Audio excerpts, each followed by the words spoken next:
Hello and welcome to the latest edition of the Premier League Betting Show here on the Odds Now YouTube channel with myself, Matt Hill, joined by my usual co-host, Brad Walker. If you're tuning in to our Premier League Betting Show for the first time, well, welcome aboard. This is where we quickly run through all 10 upcoming Premier League fixtures for the weekend. Probably going to be about half an hour in total this episode, so quite quick hour on each match. But what we'll do is give you an overview of the two teams, how they are coming into this one, and a best bet to hopefully point you in the direction of a few winners. That is certainly what we managed to do last week. 10 points staked, 16.55 return, or a nice healthy profit on the week. Could have been even better. I'm going to give you a hard luck story before I give you the winners. Pervis of Stupinan to be booked against Liverpool. 8 fouls he committed in that game. Opta tells me that is the most fouls ever committed by an individual player without receiving a card. So, quite pleased with that one. I'll add that to my list of fantastic losers. And that is a long, long list. But we did have some fantastic winners as well. Brad put up Alexander Isak to have over 1.5 shots on target against Arsenal. Also, he scored and he covered that line 11-4. Chris Wood, the winner of the week, 6-1 to score first for Forest, and he duly obliged. And then we also had winners. Aston Villa game over 3.5 goals against Spurs, that finished 4-1. And Fulham just about coming up trumps in Monday Night Football with a late comeback to land there, both teams to score and win, bet against a very unfortunate Brentford side, must be said, but we'll take it. We'll take it because we've been on the wrong end of some bad luck as well in recent weeks. But that was a really good week. Brad, hopefully we can follow that up. Before we dive in, how are you doing? All good, mate. Yeah, going to make the most of this weekend because we have got another international break coming up after, haven't we? So, let's look forward to the real football before that rubbish comes back. Certainly have. We certainly have, yeah. I've got a ticket for England, Ireland. Don't know if I will attend at this stage. We shall see. But we'll dive straight in anyway with this week's fixtures because we've got plenty to get through in the next half hour or so. Starting, we have no lunchtime kickoff this week, worth noting. So we go straight in with the 3 p.m. Wolves taking on Southampton. Now, Wolves are still the only team in the Premier League without a victory. 10 games, no wins. I'm not sure many would have forecast that at the start of the season for Gary O'Neill's men, but I think the performances are at least trending in the right direction. I've been encouraged with what I've seen from them in the last couple of weeks in particular. They got a couple of 2-2 draws, one of them at Brighton, which was a little bit rode their luck and got a late equaliser, whereas against Palace, I thought they were actually well worth the point. They maybe could have even won that one, Mark Gahey equalising quite late in that game. But still looking for that first victory at home to Southampton, fellow strugglers. They're not going to get a better chance, are they? They're being backed quite heavily to win this one. Wolves into a shade of odds on now at 19-20. I do ultimately think they will get the better of this Southampton side because although Saints got their first win of the season last time out against Everton, it was a bit of a smash and grab. The Toffees battered them on the XG and Adam Armstrong striking to get a precious win for them. Still not convinced about Saints. And these two sides, you've got to say, both been dreadful at the back this season. 46 goals combined conceded in 20 games, so over 2.5 goals per game across these two teams' sets of fixtures thus far. As I say, Wolves favourites for this one. I do kind of fancy Wolves to get that first win, but I'm not going to back them at odds on. I think there's a better way into it, and I think it's via their central striker, Jorgen Strand Larsen, who I think has made a pretty good start to life in the Premier League when you consider his team are yet to win in 10 games and generally have been low on confidence. The 24-year-old Norwegian is a handful physically, but he also seems to be technically gifted, and he's still managed to get 4 goals in those first 10 outings, 3 of which have come in his last 4 games. So he's a man in form. He's netted a range of strikes, headers and volleys and late runs at the back post. So he's quite a capable finisher. And against a very shaky Southampton back line, I think he can take advantage here. Now, Southampton on the road as well, it's worth mentioning, have played 5 and lost 5, conceded 11, scored just 3. So they are pretty dreadful away from home. And I think Strand Larsen can keep that good run of form going. So he is 2-1 to score any time with Bet365, which is my best bet for this game. I think that's very generous. And I'm also going to have a little flutter, as I will detail at the end of the show, on him to score a brace at 14-1, just a half a point there. But I think that's worth having on side, particularly given Southampton's defensive struggles. So that's my game. First game out of the way. Brad, we go over to you now for West Ham versus Everton. Yeah, we'll start with the hosts, West Ham. I think it's fair to say they were taken apart in a comprehensive fashion last week in a 3-0 defeat to Nottingham Forest, albeit a Nottingham Forest side which are flying at the minute in third. I'm heading into the weekend, but it's still been a stuttering start to Julian Lopetegui's tenure at West Ham. They've endured mixed form at home, of course, which is where they'll be playing this weekend. They've won 3 and lost 3-2, though 2 of those wins did come in their last 2 outings at the London Stadium. Of course, they beat Ipswich and Man United, but they did still concede 27 shots on goal across those 2 matches. And anyone who watched the Man United game or even the highlights package would know that they should have been 3 or 4-0 down by against United at half-time in that match. It was incredible, really, that they escaped without conceding in that first 45 minutes.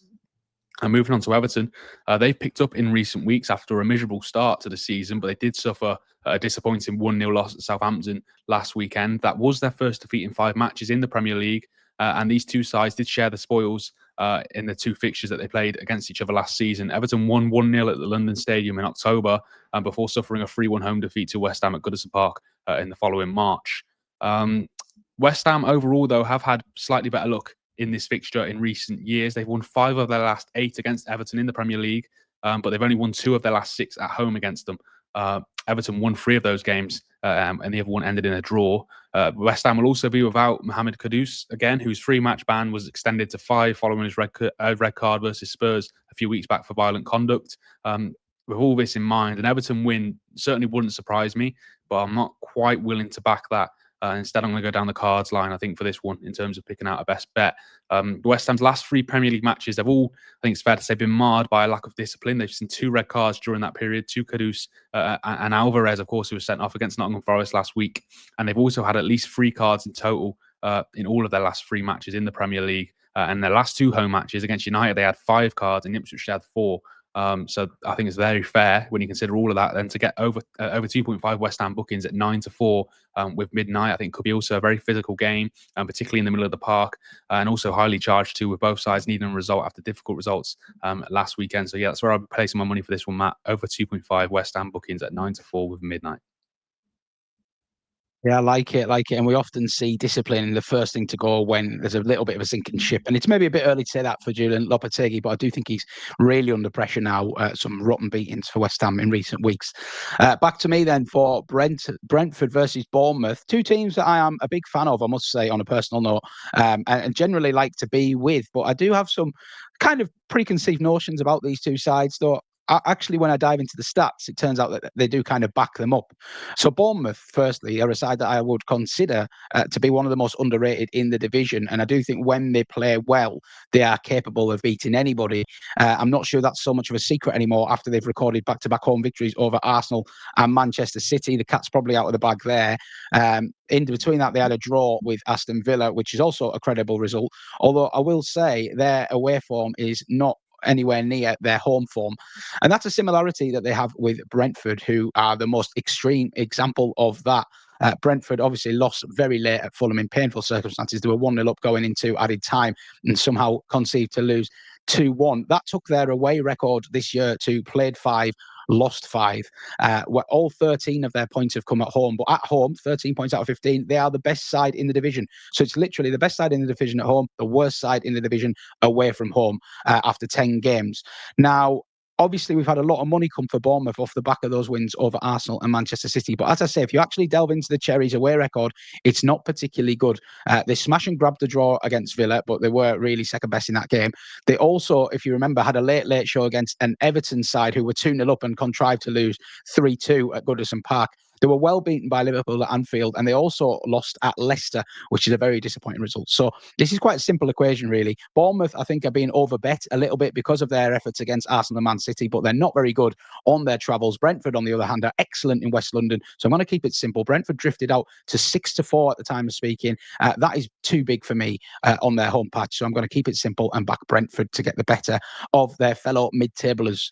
Brad, back over to you for another mid-table clash between Crystal Palace and Fulham.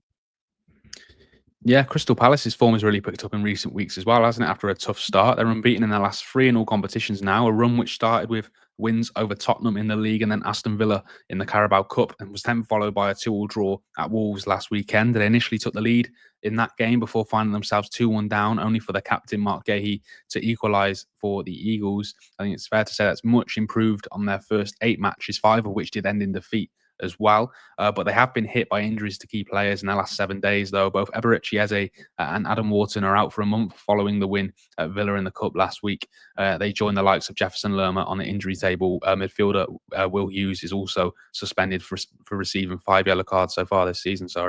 Fulham, meanwhile, are virtually at full strength. Midfielder Sasa Lukic is the only absentee of a shoulder injury.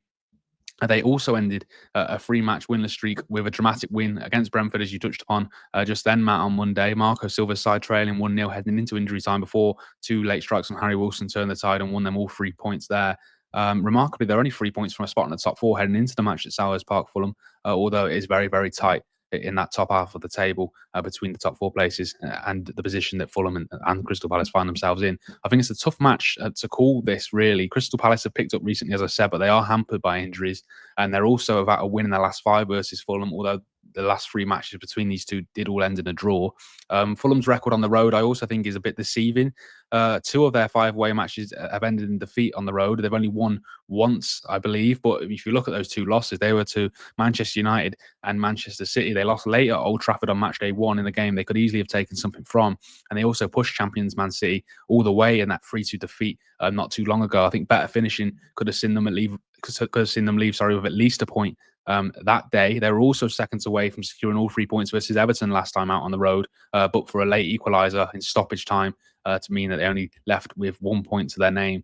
I'm going to back their fortunes to improve in this one with another win in a London derby. So Fulham to win surprisingly comes in at way too wide for me at 9-5 generally across the board, though that price is shortening at the time of recording. So yeah, that's where I'll be going now. I'm going to back Marco Silva's side to get 3 points on the board. Like I said, I don't think their record on the road this season paints a true picture of exactly what's happened in those away fixtures. So yeah, Fulham to win for me.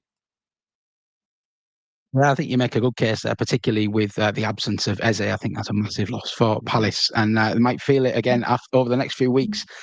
Brighton taking on Manchester City in Saturday's first late fixture. We have 2 evening fixtures to compensate for the lack of lunchtime fixture.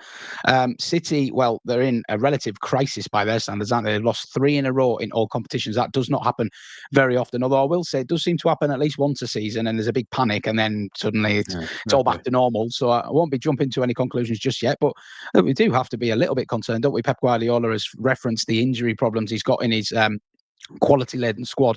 And while my heart doesn't exactly bleed for him, they are suffering a little bit, I think, for the loss of some key players in key areas, and they do look a little bit stretched and a little bit fatigued, particularly when you factor in that they had the Carabao Cup last week, which they're now out of. That could play into their favour as the season goes on. And the Champions League, they suffered that loss to Sporting Lisbon. That was always going to be a difficult fixture for them, I think. Ruben Amorim's last home game with Sporting, and very emotional occasion. His players seem to rise to it. City did also have a penalty miss in there, which factored in. So I don't think we need to go overboard with the panic, but I think if they fail to get back to winning ways here at Brighton, there will be some alarm bells ringing at the Etihad. Brighton, on the other hand, well, they're having a pretty good season, aren't they? Probably where most people expect them to be, sat in 8th, just on the cusp of the European spots. But if you dig a bit deeper into the results, they've probably won the games you wouldn't have expected them to win and drop points where you would have expected them to capitalise. And that will frustrate Fabian Hürzeler and Seagulls fans. They could be even better off than they already are. Some frustrating drop points in there. Although I will say their recent loss to Liverpool last time out went with the form book, really. That was a game they couldn't have much complaints in. They suffered 2 one-goal defeats to the Reds in the space of 4 days, one in the Carabao Cup and one in the Premier League. We all know about the assets that Brighton have, particularly in attack, where they've looked really vibrant this year. Danny Welbeck's been rejuvenated. They have a wealth of options out wide to provide ammunition for him, and João Pedro as well, also in really good goal-scoring form this term. How do I see this game going? Well, City have been backed into 3-4. I feel like that is about the right price. I expect them to do this with, I expect them to find a way. I don't think it'd be with a minimum of fuss, but I wouldn't be wanting to oppose them at the prices, really. The way I'm going to play this game, again, going into the player props market, Josko Gvardiol has been one of the standout players for Manchester City in recent times. Traditionally a centre-back come left-back, but for City, we find him marauding up that left flank. with reckless abandon, really. He often pops up in positions you would associate more with a centre forward or a winger. And as a result, he's got himself on the score sheet 3 times already this season, Gvardiol. And he's proven himself to be a really reliable attacking threat. He doesn't mind having a pop from outside the box. He's got a wonderful right foot on him. He's also an aerial threat, and he loves that overlap as well. So there's so many different ways that you can see him affecting the game from an attacking perspective, particularly when City are short of key players. I think he does relish taking on that responsibility and enjoys the chance of bombing forward a little bit more and getting a shot off.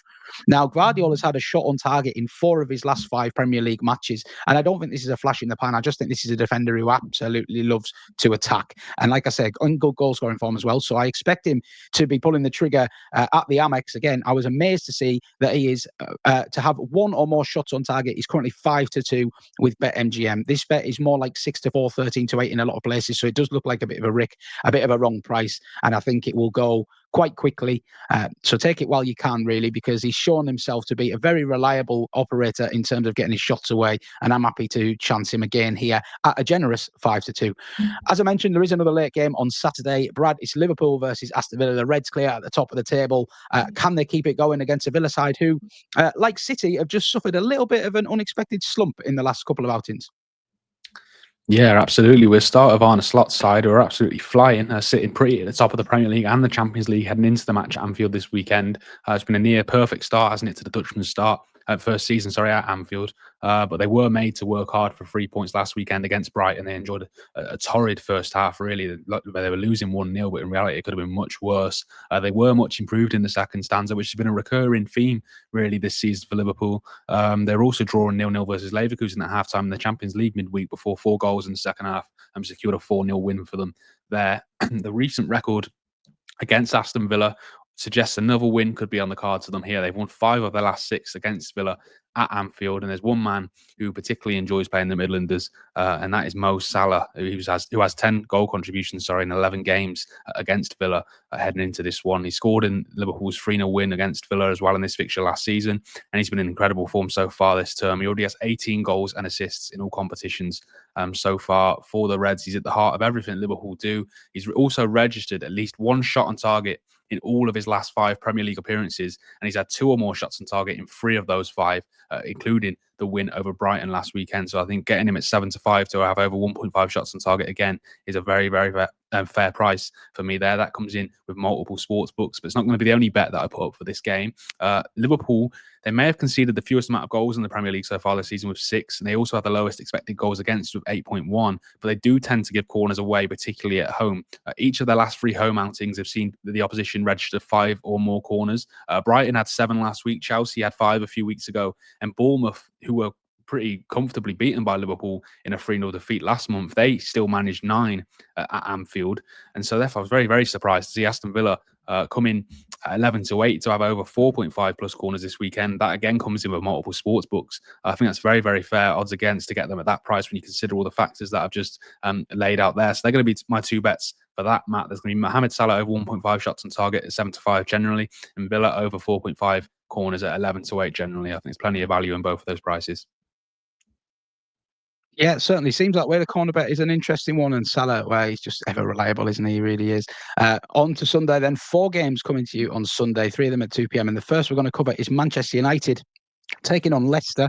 This will officially be Ruud van Nistelrooy's last game as Manchester United manager, although you wouldn't rule out this happening again down the line, would you? He seems to have enjoyed it, and the fans seem to have enjoyed him being in the dugout. And it remains to be seen really how much involvement he has going forward, but I think he'll be back at Old Trafford at some point in that hot seat. It just seems to have a nice fit to it, doesn't it? But anyway, the Ruben Amorim era will start, but not before they take on the Foxes. And this is a team that Ruud van Nistelrooy has actually already overseen a victory over.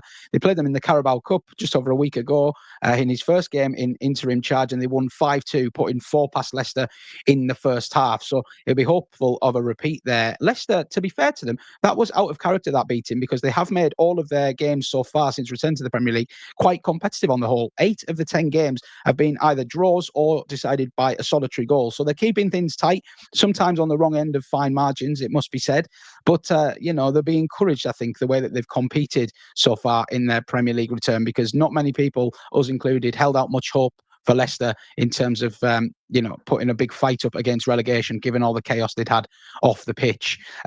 But yeah, I can't get away from United. They're 1-3 to win this match. I think they'll be keen to give Van Nistelrooy a good send-off. There'll be a positive feel around the club ahead of Amarin's arrival, particularly after watching his Sporting side smash near neighbours Manchester City in midweek. A lot of excitement around the place. Looks like a good fixture, doesn't it, to sign off on?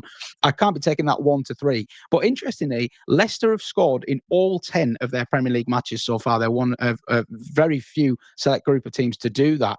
So I think backing Man United to win with both teams to score, which of course came in that 5-2 Carabao Cup romp, it looks a really solid play. It's 13-8 with Sky Bet, so you're lifting it from 1-3 up to 13-8. And that Manchester United defence, it's not one to be relied on, is it? They're certainly not unbreachable. Leicester have this perfect record of scoring, which they maintained with a 94th minute equaliser last time out against Ipswich. I think they could do it again, but I do think they'll end up on the wrong end of this one. So United to win with both teams scoring is my best bet at 13-8.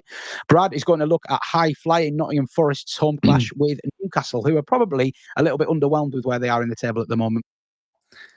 Yeah, I agree. I'll start with Forest, who continue to raise eyebrows, don't they, with their positive start. Now in third, as I mentioned earlier in the video, after 10 matches played. Impressed with that 3-0 win over West Ham last time out, which made it 3 wins on the bounce for them. They've lost only once so far this season. And the man who Matt mentions at the start of the video came in for us last week, Chris Wood. He's been in superb form for them, has 8 goals already in the Premier League. Only Erling Haaland, has scored more. And he, of course, faced his former side in this one, Newcastle too. The Magpies, as you touched upon, Matt, haven't been quite as impressive so far, but they did pick up a 1-0 win over Arsenal last weekend, which could kickstart their season. That was their first win in 5 in the Premier League, but they've only won 1 of their 5 away matches in the league so far, and that came out of struggling Wolves. But they did win on penalties at the City Ground this season in the Cup, so I'm sure that could be a source of confidence for them heading into this game. They also won this fixture in the Premier League last season 3-2, and in fact, they've won both of their matches at the City Ground in the Premier League since Forest were promoted back to the top flight. It's not a fixture which has been kind to Nottingham Forest in general, really, during the entire Premier League era. That they've only won 1 of their 12 meetings with Newcastle in the top flight since 1992. Having said that, when you look at the 2 starts, it is a tough one to call in terms of the result. But I am actually going to back the home win despite their poor record in this fixture. I think they've been by far the most convincing of the 2. Newcastle were brilliant against Arsenal, but they're always a different beast at home, and they've not been as convincing on the road. They've not won any of their last 3 away matches, 2 of which have ended in defeat. So yeah, Nottingham Forest win at 37-20 with Unibet is where I'll be placing my money, I think, for this one. Nottingham Forest win for Brad then 37-20. Does look a juicy price when you factor in the form of both sides, doesn't it? But time will tell how long Forest can maintain this fantastic start for, I suppose. Certainly know a few Forest fans who are hoping it will go on a little bit longer yet. My last game of the weekend then is Tottenham taking on Ipswich, and I have to say Tottenham, they must be cursing their away form, because if they could just string a few more results together and points together on the road, they would be right in the mix this season. They've been fantastic at home, but they just continue to struggle on their travels. And that's translated into Europe as well, where they fell to defeat against Galatasaray on Thursday night. And I'm sure it's a source of frustration for Ange Postecoglou, who is desperate to bring success to the North London side, but just continues to struggle with defensive issues. And I guess that is kind of hand in hand with his style of football, which when it works is brilliant and exciting to watch, but it does come with its obvious risks. Well, they host an Ipswich side who are making a fist of things in the Premier League thus far. I think they will have surprised a few who thought they were just going to go straight back down. I think they've been on the wrong side of fine margins, Ipswich as well. They could easily be a little bit better off. The most frustrating today come last week when they conceded a 94th minute equaliser at home to Leicester. That would have been a massive victory that would have lifted them out of the relegation zone. As it is, they remain just in there, but in touch. They also lost 4-3 to Brentford with a late show from the Bees. 90+6, I think the winner was there. So they have been a little bit unfortunate. They're making a good fist of things, but this does have the look of a match to me where quality may just tell, particularly at home. As I say, Spurs have been rampant on their own turf recently. 4-1 victories have been a little bit of a hallmark. They beat Villa and West Ham by that scoreline in their last 2 Premier League home matches. They also smashed Everton at home 4-0 earlier in the season and beat Brentford 3-1. So generally speaking, Spurs at home in the Premier League are very, very solid. And God, I couldn't want to take them on more when they're away from home. But I am going to put my faith in them here against Ipswich, making that quality tell. Dominic Solanke was a player that crossed my mind actually in terms of the scoring, but he is only even money to score any time, so that's probably short enough. Instead, I'm just going to back a Spurs comprehensive victory to win by 3 or more goals. -2.5 goals is 6-4 generally, and I think that's more than fair. So that's my best bet for that one. We have one more game to go. It is Super Sunday, and it is a fantastic fixture to end the weekend. Brad, Chelsea are at home to Arsenal, two teams that don't like each other very much. No, they don't. It's a very intriguing matchup as well. I think when you look at the respective form of both of these two, Chelsea are coming off a 1-0 draw at Old Trafford last week. They also picked up an 8-0 win, at home to Noah in the Conference League. I'm not sure how much you can take from that one, to be honest with you, but I think it's fair to say Enzo Maresca is putting the building blocks in place to be built from as we move through this season. I'm sure the Chelsea faithful as well will love nothing more, than to derail Arsenal's season even further with a win here. They're on a really poor run by their standards, aren't they? The away side. They've not won any of their last 3 in the Premier League. They also lost 1-0 away at Inter Milan in the Champions League in midweek. And they already find themselves 7 points behind leaders Liverpool at the time of recording, but that could be 10 by the time this match kicks off, depending on the result at Anfield the night prior. Another defeat, I think it's fair to say, would put a huge dent in their title aspirations, given they're up against two sides in Liverpool and Man City. It'd be hard to see both of them collapsing and paving the path for Arsenal to win their first league title in what will be 21 years, I think, by the time May comes around. But they do have a positive record at Stamford Bridge when you look at this fixture. They've not won any of their last 5 they've not lost, any of their last 5 matches there. And in fact, Chelsea have only won 1 of their last 9 against Arsenal, regardless of the venue.